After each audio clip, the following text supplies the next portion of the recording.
friends, welcome to my channel. இன்னைக்கு நம்ம சேனல்ல என்ன வீடியோ பார்க்க போறோம்னா ஒரு சூப்பர் டேஸ்டியான ரவா கேசரி எப்படி செய்யறதுன்னு பார்க்க போறோம். வாங்க பார்க்கலாம்.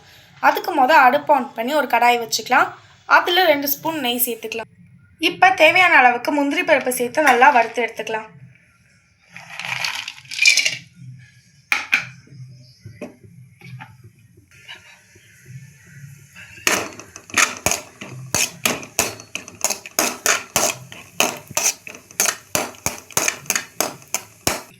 இப்போ முந்திரி பருப்பை நம்ம நல்லா வறுத்து எடுத்துக்கிட்டாச்சு.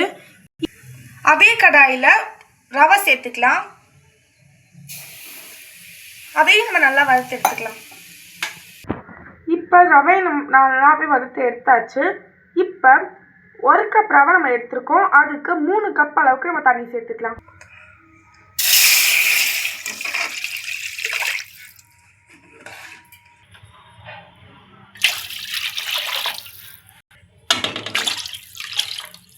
இப்போ இந்த தண்ணி நல்லாவே கொதிச்சு வரணும். கொதிச்சு வந்ததுக்கப்புறமா நம்ம பார்க்கலாம். இப்போ தண்ணி நல்லாவே கொதிச்சிருச்சு. இது கூட நம்ம ரவை சேர்த்து நல்லா கிண்டிக்கலாம். இப்போ இது கூட கலருக்காக கொஞ்சமாக ஃபுட் கலர் சேர்த்துக்கலாம்.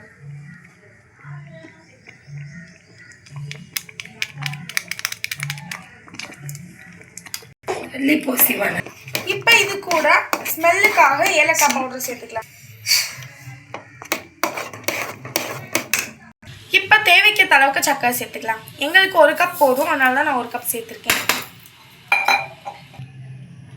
இப்போ இது நல்லா கிண்டியாச்சு. இப்போ இது கூட வறுத்த முந்திரி சேர்த்துக்கலாம். இப்போ இது கடாயில் ஒட்டாமல் வரதுக்காக நல்லாவே எண்ணெய் சேர்த்துக்கலாம்.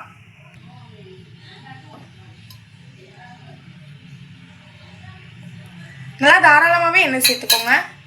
அப்போ தான் கடாயில் ஒட்டாமல் வரும். இப்போ ஸ்வீட் அண்ட் டேஸ்டியான கேசரி ரெடி. கண்டிப்பாக நீங்களும் ஒரு தடவையாவது இதை வீட்டில் ட்ரை பண்ணி பாருங்கள். எல்லோரும் ரொம்பவே விரும்பி சாப்பிடுவாங்க. இந்த வீடியோ உங்களுக்கு பிடிச்சிருக்குன்னு நினைக்கிறேன். பிடிச்சிருச்சுன்னா நம்ம வீடியோக்கு லைக் பண்ணிக்கோங்க.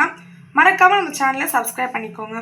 பக்கத்தில் இருக்க பெல் ஐகானை கிளிக் பண்ணிக்கோங்க. அப்போ தான் இதே மாதிரி நிறையா வீடியோஸ் நீங்கள் பார்க்க முடியும். நம்ம நெக்ஸ்ட் வீடியோவில் பார்க்கலாம். பாய்.